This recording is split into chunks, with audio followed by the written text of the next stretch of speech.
As adult action figure collectors, one of the most important things to us is to understand the future of the brands that we collect, to know how much more we may be getting. It's basically looking, are the toys healthy? Is the line doing well? Is it going to continue to produce characters, or is it waning? A great way to do this is to see what the toy manufacturers show at conventions and through webinars and sneak peeks and different ways they show off upcoming waves. Well, sometimes the product leaks and shows up unofficially, but it still helps confirm what's coming out and gives us a hint at not only what we may be buying over the next few months, but how healthy and what's the longevity of a toy line. Is it going to be continued to be carried by retail? The best way to understand this is to pay attention to retail resets. I've actually done a few videos about this, but just a quick recap. The reset is when all of the shelves are basically moved and product is basically reallocated and moved around. Sometimes it's left where it is, other times it moves around with an aisle, other times it disappears entirely. Now, this reset happens for the most part twice a year, especially with big box toy companies like Walmart and Target. So it's basically February and August is when this happens. And it's essentially what are referred to as the spring and fall toy seasons. And obviously we want to see our toys make it season to season. And during the reset is when clearance happens. Now, obviously the clearance aisle exists all year long.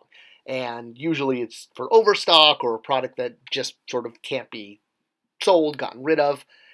And it's essentially the retailer's way of getting rid of the old, bringing in the new, and trying to sell off product as cheaply as possible just to get it out of the store. It's not as much about making a profit, but as much as clearing space and getting rid of product that's not selling very well. All big box stores rate every product in the entire store based on the amount of revenue that product generates per square foot.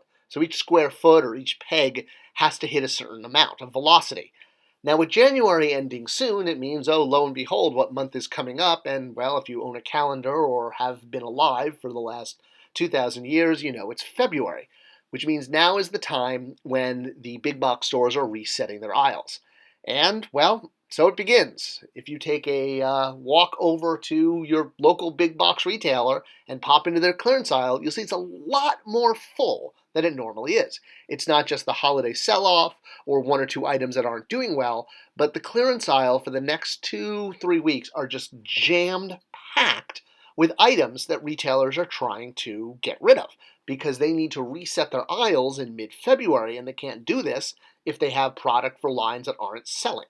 So now is the time to really take a look at that clearance aisle to examine what is sitting there, what is obviously not going to move forward into the next toy season. Because if it's been selected for clearance, well, it means it's not doing well. It's not earning its keep. The velocity is not in line with the store's requirements of the revenue that a product has to do per square foot or per peg. So, yes, looking at the clearance aisle right now at Target, I have noticed there's a lot of Masters of the Universe Revelation figures. Now, granted, it's all Wave 1, and I'm hoping that that means that future waves have different assortment numbers, because it's one of the ways a retailer and a toy manufacturer can get rid of older product without affecting current, is by having each wave have its own assortment number. This allows retailers to isolate earlier waves, clearance them out, and bring in new. Oh, hey, look, there's the Origins of Evil pack on clearance, the one that was supposed to end the entire toy industry. Well, yeah, it didn't quite do that, and now it's officially on super clearance. You can obviously see there's a lot more than action figures. I mean, there's dolls, there's games and puzzles, there's activity toys, but since this is an action figure-based channel, I'm going to kind of focus on that and really look at what SKUs, what brands are in the clearance aisle and why. So, as an example, you can see that there's quite a few Marvel Legends in the clearance aisle right now. These are moved because they have to make way for things like the Spider-Man movie, the Doctor Strange movie, and all the new waves that are coming out. Now, the Eternals movie didn't obviously perform as well as Disney Marvel may have liked, and the toy product, same thing. So we see it on clearance. It makes sense. The movie doesn't do well, that's going to link. Well, you also have comic book based characters like the Fantastic Four, not part of a movie right now, but they're also on clearance. Because again, you have to get rid of the old retro figures to make way for, I think there's a new Spider Man retro wave that's coming in. Actually, I know there is because I just bought the Shocker figure earlier this week. All right, so with Marvel Legends, they do follow that assortment numbering system that I mentioned earlier. So things like that Age of Apocalypse wave or the Eternals wave, they're not under the master assortment number for all Marvel Legends. Every single wave gets its own assortment, and it's usually linked to the movie greater statement, if you will. So I know the Eternals didn't have a huge retail statement, but it's not skewed as a Marvel Legends item. It's skewed as a Eternals item. And yes, the Eternals item, or the Eternals movie, it tanked. It didn't bomb. It did okay, but it didn't sell toys the way Avengers or Spider-Man or Batman sold toys. Now, Marvel obviously has huge plans for more entertainment, which is why it's not really an issue seeing things like the Eternals wave go on clearance, because it doesn't reflect a sort of black mark against the brand in total. It's just about the sub-brand of Eternals, not Marvel Legends or Marvel Studios entirely. So by having a separate assortment number for the Eternals wave, it keeps them separated from all the other Marvel Legends waves. So you can clearance out the Eternals without it affecting, say, new Spider-Man toys coming out. Now, the other thing to look at with the clearance aisle, looking at the number of Masters of the Universe figures that are there right now, well, a big part of the reason that they're in the clearance aisle is because the new lines are really banking on a nostalgia sort of, approach. Now, a nostalgia approach can work, but you tend to get a sofa bed. Bill Beneke and I used to call these sofa bed toys, when it's not quite a collector toy and not quite a kid toy.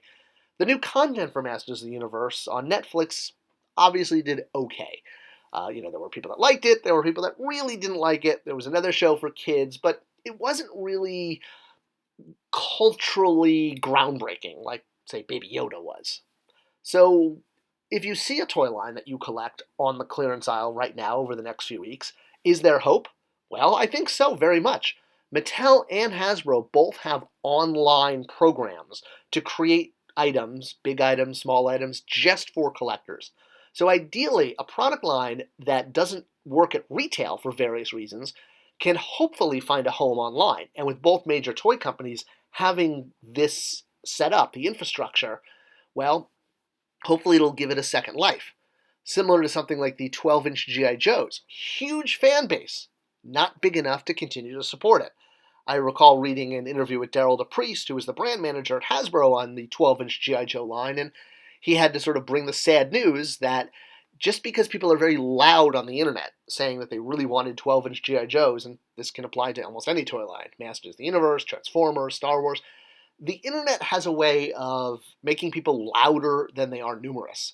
And it's not really the best way to gauge interest in a toy line, especially to understand how it's performing at retail and hitting those different marks that retailers need in order to continue it season to season. Abraham Lincoln said it the best, noting that 30% of what you read on the internet is just not true. And, well, yeah, this really rings much for action figure collecting because we make YouTube videos, there's fan sites, there's chat rooms, we're constantly talking about these lines, and it gives it the perception that there's a lot more of us.